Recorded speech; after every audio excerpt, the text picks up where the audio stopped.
is sitting at her desk. She's looking at her big school project. She feels worried. She thinks the project is too difficult. Her friend Rayan walks into the room with a smile.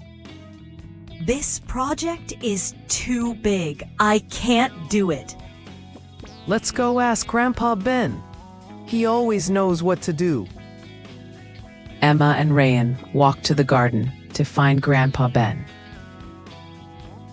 Grandpa Ben is taking care of his flowers.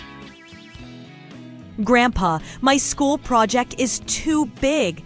I don't know how to start. Grandpa Ben picks up a tiny seed and smiles. Do you know how a big tree grows? No, how? It starts with one small seed, one small step, every day. So I only need to do a little today? Emma goes back to her desk with a new idea. She writes just one paragraph. It's a small step. Then she draws one picture. Another small step. See? You're doing great. Keep going.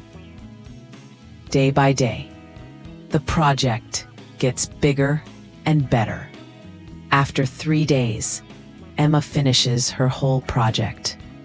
She feels proud. Thank you, Grandpa. Your small step idea really helped me. Always remember, big things start small.